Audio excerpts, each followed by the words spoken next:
हम्म, 23 अप्रैल 2025। 23 अप्रैल, आज का दिन यूनेस्को ने इस दिन को वर्ल्ड बुक डे या international book and copyright day declare किया था 1995 में। और इस डिक्लेरेशन के पीछे का उनका मोटिव ये था कि वो यंगस्टर्स और बच्चों में किताबें पढ़ने का एक जो कीड़ा है वो वापस डाल सके। क्यों? क्योंकि तब तक डिजिटल एज एक तरीके से शुरू हो चुकी थी और वेस्टर्न कंट्रीज में फोन वगैरह आ चुके थे, जिसके कारण लोग फिर भी लिटरेचर से दूर जा रहे थे। हाँ, स्कूल स्टडीज होती थी लेकिन आम जनता में वो चीजें नहीं थी। तो यूनेस्को ने सोचा कि चलो इस चीज को वापस बच्चों में, यंगस्टर्स में डाला जाए। और 23 अप्रैल को डिक्लेयर किया गया था 1995 में as world book and copyright day. और आज के दिन मैं आपको ये दिखाना चाहता हूँ कि मेरे पास अभी कौन सी बुक्स ऐसी हैं फिजिकली जिनमें से कुछ मैं रीड कर चुका हूँ और कुछ ऐसी हैं जो मैं आपके लिए आगे रीड करूंगा। तो चलिए शुरू करते हैं।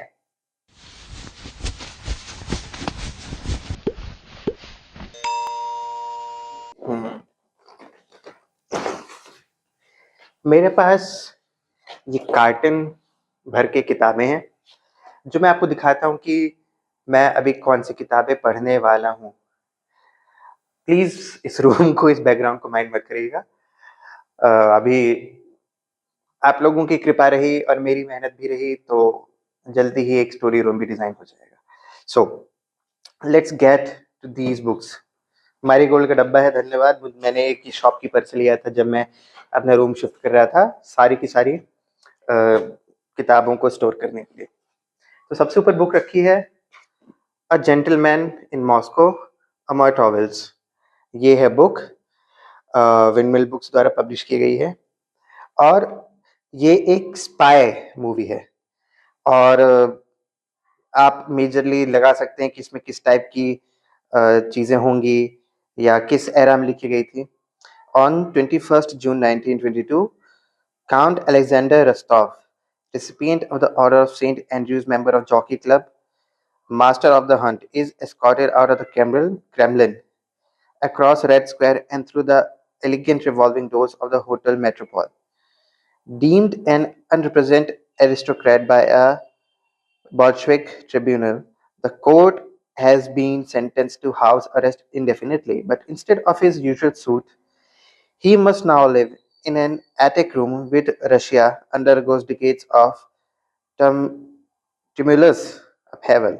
Can a life without luxury be the richest of all? I hope आप भी इस बुक को पढ़ना चाहेंगे। जब मैं ये बुक खत्म कर लूंगा, ये बुक मैंने अभी तक पढ़ी नहीं है, जब मैं ये बुक पढ़ लूंगा तो मैं श्योरली बताऊंगा इस बुक में क्या है। अब famously Midnight's Children by Salman Rushdie. Salman Rushdie का नाम जो लिटरेचर लवर्स हैं या जो पॉलिटिकली एक्टिव लोग हैं उनको पता होगा। अभी अ, उनकी ये किताब है द सेटनिक वर्सेस। उस बुक का इंडिया में पब्लिकेशन बैन हो गया था और जब वो बुक लिखी गई थी तब इंडिया में बहुत कंट्रोवर्सी हुई थी। वो बुक बेसिकली पब्लिश हुई थी ओरिजिनली इंग्लैंड में, लेकिन उसका बैकलैश इंडिया में हुआ। और अभी कुछ महीनों पहले ही या पिछले साल 2024 में इसी बुक को लेकर सलमान रुश्दी के ऊपर हमला हो गया था, जिस हमले में उन्होंने अपनी एक आंख भी खो दी थी। तो सलमान रुश्दी बेसिकली इंडियन है। और मिडनाइट्स चिल्ड्रन, इसकी कहानी ऐसी है कि जब भारत और पाकिस्तान, आपको अगर इतिहास पता हो तो ये भी पता होगा कि पाकिस्तान में आज़ादी 14 अगस्त को मनाई जाती है और भारत में 15 अगस्त को।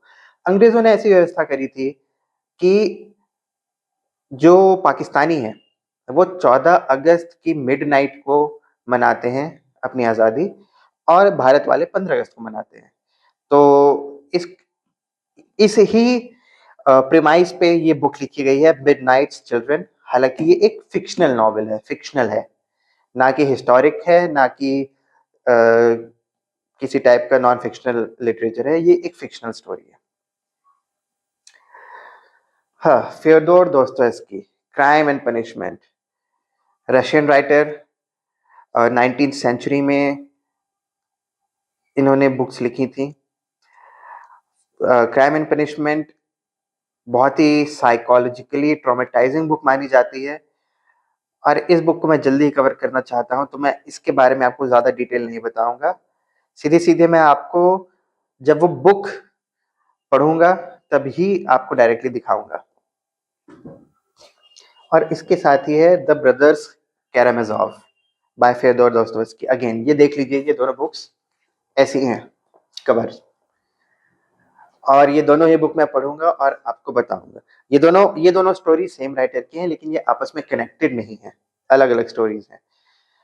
और ये भी थोड़ी डिप्रेसिंग बोलूं मैं, ब्रदर कैरामेजोव और क्राइम एंड पनिशमेंट दोनों ही डिप्रेसिंग बुक्स हैं। और अब मैं ज्यादा क्या बोलूं, जब मैं ये बुक आप लोग को दिखाऊंगा तब आपको ज्यादातर डिटेल्स तब बताऊंगा।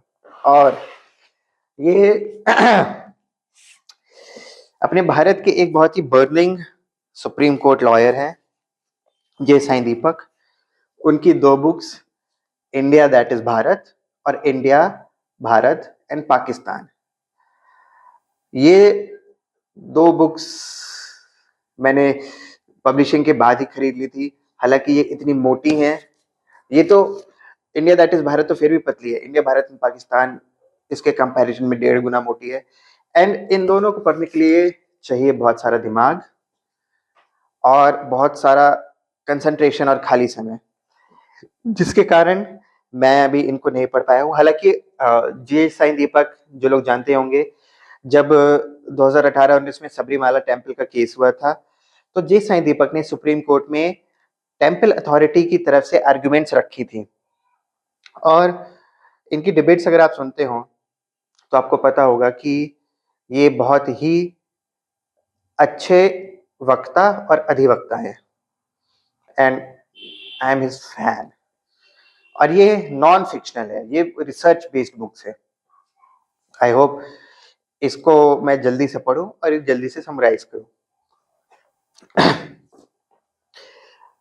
अगली बुक है रॉबर्ट ग्रीनी की mastery, learn from the masters. ये हमें बताती है कि आप अपने ऊपर किस तरीके से कंट्रोल कर सकते हैं, या अपनी साइकोलॉजी को, अपने थॉट्स को। इसके बारे में भी मैं ज़्यादा डिस्कस नहीं करूंगा, जब ये बुक मैं पढ़ूंगा और आप लोगों को वीडियो के जरिए बताऊंगा तब इसके ऊपर ज़्यादा चर्चा करेंगे। उसके बाद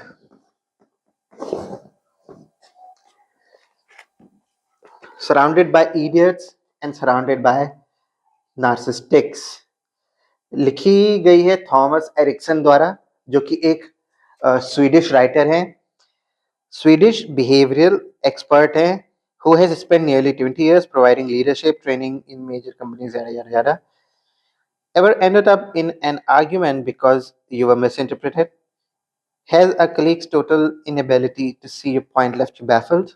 Or are you just tired of not being listened to? You're not alone. After a disastrous meeting with a successful entrepreneur who was convicted, he was surrounded by idiots. Communication expert Thomas Erickson dedicated himself to understand how people function and why we often struggle to connect with each other. Narcissists are everywhere. It's time to break their charming spell. So, जो भी लोग socially active हैं, लोगों से मिलते हैं, business करते हैं, पिचिंग करते हैं, एंटरप्रेन्योर्स हैं, या किसी भी ऐसे फील्ड में है जहां आपको बहुत ज़्यादा इंटरेक्शन की ज़रूरत पड़ती है, जैसे being a teacher, being a traveller, या कुछ भी, इसकी और भी सीरीज की बुक्स हैं, जिसमें से एक है सराउंडेड बाय साइकोपैथ्स। वो मैं लेने वाला था लेकिन किसी कारणवश नहीं ले पाया, वरना मेरे पास सराउंडेड सीरीज की 3 बुक्स होती है। अभी 2 हैं, इडियट्स और नार्सिसिस्टिक्स। ये भी पढ़ूंगा और मैं आपको बताऊंगा कि थॉमस एरिक्सन ने ह्यूमन बिहेवियर, पर्सनालिटीज को किस तरीके से एनालाइज किया है। और one of my favourite series, Dan Brown है राइटर का नाम, The Lost Symbol, Inferno, Angels and Demons. ये मॉडर्न लिटरेचर का बहुत अच्छा एग्जाम्पल है। इस इन बुक्स को मैंने पढ़ा हुआ है, लेकिन मैं करूँगा कवर बाद में करूँगा। इन बुक्स को मैंने पढ़ा हुआ है, इनके ऊपर मूवीज़ बनी हैं, वो भी मैंने देखी हुई हैं। And angels and demons movie, मतलब आह! बहुत वन ये Dan brown is one of my favourite writers. इनकी और भी बुक्स हैं, जैसे द डा विंची कोड है, डिजिटल फोर्ट्रेस है। एक सेकंड, कहाँ दिया हुआ है, मैं आपको ज़रा देख के बताऊँ।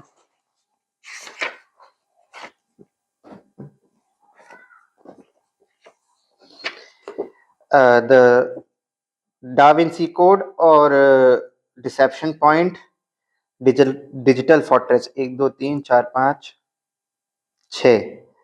6 में से मेरे पास 3 बुक्स हैं और मैं चाहूँगा कि इन 3 बुक्स और मिल जाएँ मुझे। इनकी राइटिंग स्टाइल से मैं बहुत ज़्यादा इम्प्रेस्ड हूँ। मैं क्या बोलूँ, मतलब religious fiction in the modern literature, शायद इनसे अच्छा मतलब कोई नहीं लिख पाया है। इन इन्फर्नो हो गई, इन्फर्नो में इटालियन पोएट और फिलोसोफर डांटे का इन्फर्नो यूज़ किया है। डांटे ने लिटरेचर लिखा था इटालियन में, इन्फर्नो, परगेट्रो, पैराडिसो, यानी हेल, परगेटरी, पैराडाइस। इन तीनों को डिफाइन किया है अपनी एक एपिक पोएट्री में, जिसको भी मैं आगे आपके लिए लेके आऊँगा। और उसी हेल में से, हेल इटालियन में इन्फर्नो का अर्थ होता है हेल, तो उसी इन्फर्नो के ऊपर इन्होंने ये इन्फर्नो बुक लिखी है। इसकी मूवी अगर किसी ने देखी हो, मैं रिकमेंड करूंगा कि एंजल्स एंड डीमंस के ऊपर जो मूवी बनी है जिसमें टॉम हैंक्स है, और इन्फर्नो के ऊपर जो मूवी बनी है जिसमें भी टॉम हैंक्स है एज प्रोफेसर लैंगडन, ये दोनों मूवीज आप देखें, बहुत ही इंप्रेसिव हैं और मुझे पर्सनली बहुत पसंद है।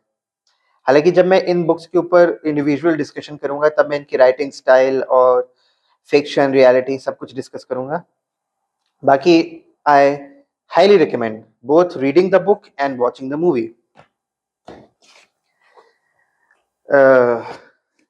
Jordan B Peterson, 12 Rules for Life. मैं बताऊं, मैंने ये बुक जब ये पब्लिश हुई थी ना, नई नई थी मार्केट में, तब मैंने खरीदी थी। हालांकि उस समय किसी ने ये 12 रूल्स फॉर लाइफ ये बुक मेरे से मांग ली एज अ गिफ्ट, कि भाई मुझे गिफ्ट दे दो ये बुक। मैंने दे दी खुशी खुशी, लेकिन उस इंसान से अब मेरी बातचीत नहीं होती। So, मैं ये बुक किताब भी वापस नहीं मांग पाया और ये बुक मैं दोबारा फिर लेके आया अलग से। और इसके मैंने कुछ रॉयल्टी पेजेस पढ़े हैं। और Jordan B Peterson, he is a psychologist and damn, उनकी राइटिंग तो क्या ही मैं बोलूँ, बहुत ही रिसर्चफुल और इस तरीके से लिखते हैं ना कि वो चीजें आपके दिमाग में हिट करती हैं डायरेक्टली।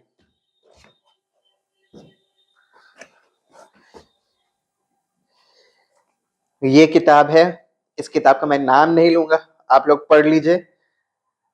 और अब इसके ऊपर इंडिविजुअल वीडियो बनाऊंगा, देखते हैं इस वीडियो में क्या होता है। No comments as of now.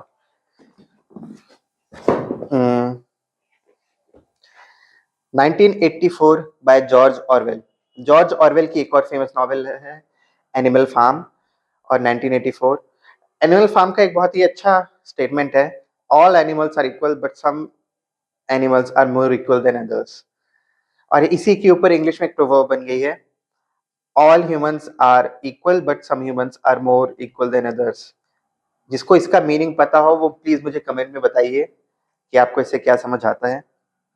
और 1984 ये जो बुक है जॉर्ज ऑरवेल की, ये एक डिस्टोपियन सोसाइटी को दिखाती है। और जब मैं इसको ऑफ कोर्स इंडिविजुअली पढ़ूंगा तब और ज्यादा डिटेल में बताऊंगा। नास्तिक, why I am not an atheist, याद रखिएगा, नास्तिक नाम है लेकिन नॉट एन एथीस्ट भी है। ये लिखी है कुशल मेहरा ने। जो लोग राइट विंग पॉलिटिक्स देखते हैं सोशल मीडिया पे, वो लोग कुशल मेहरा को जानते होंगे द शाम शर्मा शो के थ्रू, और उनका खुद का चैनल है द चारवाक पॉडकास्ट। चारवाक पद्धति, जिस तरीके से हिंदू समाज में बहुत सारी चीजें रही हैं, मतलब निरीश्वरवाद, वैष्णव, शैवाइट्स या कुछ पंथ ऐसे हैं जो सगुण रूप में पूजते हैं भगवान को, कुछ लोग निर्गुण रूप में पूजते हैं। उनमें से ही एक कम्युनिटी थी चारवाक। चारवाक लोगों का ये मानना था कि जो ये दुनिया है ये भोगने के लिए बनी है। Basically Charvaka the materialistic atheist, वो अथीस्ट भी थे और मटेरियलिस्टिक भी थे, लेकिन वो इस समाज के ताने बाने को बिल्कुल अच्छे से समझते थे और इसीलिए हमारे समाज में उनको हमेशा वेलकम किया गया। किसी भी, शायद मेरे हिसाब से किसी भी रिलीजन में इस तरीके से नहीं एक्सेप्ट किया जाता कि अगर कोई अथीस्ट है, वो अपने आप को ओपनली अथीस्ट बोलता है और बोलता है कि हाँ मैं मटेरियलिस्टिक हूँ, तो उसको उस समाज में रहने दिया जाएगा। लेकिन चारवाक रहे और चारवाक फिलॉसफी अभी तक चली आ रही है। अब अगली जो बुक है अगली जो बुक है, मैंने एक अपनी मुस्लिम फ्रेंड से बोला कि प्लीज मुझे कुरान दे दो, मैं देखूं कि उसमें ऐसा क्या है जो इतना दुनिया भर में डिबेट चलता रहता है उस चीज को लेके। तो मैंने उससे पूछा कि प्लीज ब्रिंग मी अ होली कुरान। उसने बोला पहले ये बुक लो, मोना सिद्दीकी द्वारा लिखी गई how to read a Quran. ये बुक मैंने ले ली, लेकिन इसके बाद उस फ्रेंड ने मुझे कुरान कभी नहीं दी और मैं उससे बोलता रह गया। So it's quite funny for me. उसके बाद है द पैलेस ऑफ इल्यूजन्स। इसके ऊपर मैं वीडियो बना चुका हूँ, जिसने नहीं देखी है प्लीज पुरानी वीडियो जाके देख लीजिए। अगली जो मूवी है भैया, ये सुब्रमण्यम जयशंकर, हमारे ऑनरेबल फॉरेन मिनिस्टर, जो कि अपने पिछले करियर में डिप्लोमेट भी रहे हैं, उनकी बुक है द इंडिया वे। मुझे पर्सनली डिप्लोमेसी बहुत पसंद है, फॉरेन पॉलिटिक्स या फॉरेन अफेयर्स बहुत ज्यादा पसंद है और जियो पॉलिटिक्स पसंद है। मुझे इंटरनल पॉलिटिक्स इतनी नहीं पसंद जितनी फॉरेन पॉलिटिक्स, और इसके लिए एस जयशंकर से बेहतरीन इंसान कोई नहीं हो सकता। S Jaishankar, the India way, strategies for an uncertain world. As India rises in the world water, it should not only visualize its internal interests with great clarity, but also communicate them efficiently. This book is an effort to contribute to that endeavor, encouraging an honest conversation among Indians without discouraging the world from eavesdropping. International relationships may be mostly about other nations, but neither unfamiliarity nor indifference lessens its consequences. So, rather than allowing events to come upon us, these are better anticipated and analyzed. मतलब बहुत ही diplomatic line लिखी है, मतलब crisp, typical Jaishankar.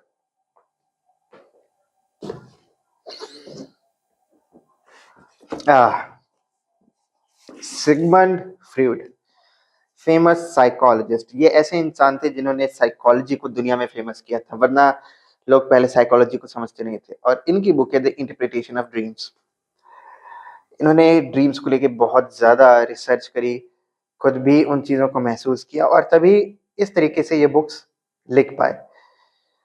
और ये book मैंने पढ़ी कुछ पेजेस, और इसमें भी मुझे समझ आ गया कि मुझे 100% कंसंट्रेशन चाहिए, एंड इसको मैं शांति से पढ़ूंगा। So this will also be coming. Vilas की 2 बुक इस डब्बे में। Sherlock unlocked. जिन्होंने शर्लॉक को पढ़ा है, ये समझ लीजिए, जो लिटरेचर वाले हैं वो जानते होंगे कि कैरेक्टर स्केच लिखा जाता है। कैरेक्टर स्केच के नाम पे राइटर ने, डैनियल स्मिथ ने, एक बुक लिख दी सिर्फ शेरलॉक के कैरेक्टर पे। This book is all about character sketch of Sherlock Holmes. And Ami Ganatra, one of my favourite, क्या बोलूं मैं, orators, one of my favourite orators. इनकी रिसर्च बहुत प्यारी है। इनकी बुक है Mahabharata unravelled the second part. मेरे पास ना इसका फर्स्ट पार्ट है ना द रामायण पार्ट है। वो दोनों बुक्स भी मैं लेके आऊंगा, तब इन तीनों बुक्स को मैं कंबाइन करके रिव्यू करूंगा। Ami Ganatra ji, I am a big fan. बाकी कुछ और बुक्स भी हैं, लेकिन वो ऐसी हैं कि या तो मैं इनको रिव्यू नहीं करना चाहता क्योंकि पढ़ के समझ आ गया कि गलती कर दी वो बुक्स लेके, या फिर कुछ ऐसी बुक्स हैं जो मैंने दूसरों को दे दी हैं। So I don't have them physically right now. तो अभी मेरे पास कितने बुक्स हैं? 1 2 3 4 5 6 7 8 9 10 11 12 13 14 15 16 17 18 19 20 21 बुक्स हैं। और कुछ ऐसी हैं जो दे दी हैं और कुछ ऐसी हैं जो not so important for the review है। So I hope you will wait for the review of these books. International Book Day declared by UNESCO आज है, एंड महीनों हो गए मैंने वीडियो नहीं डाली, क्योंकि सही बताऊं मैं मेरी कुछ स्थिति ऐसी थी कि मैं किताबें पढ़ नहीं पा रहा था, ना उनके रिव्यूज लिख पा रहा था। But I will also try my best to get back on track, and I hope you will give me your reviews. You will tell me which book amongst these you want the review on. And yes, I'm waiting for the review. मैं Instagram पे भी सारी videos की update कर दूंगा जो मैंने videos recently डाली थी। उनका कोई अपडेट मैंने Instagram पे नहीं डाला था, सो उसका भी मैं डालता हूँ और इन बुक्स को भी पढ़ना स्टार्ट करता हूँ। Thank you so much for waiting for my video, and see you in the next one.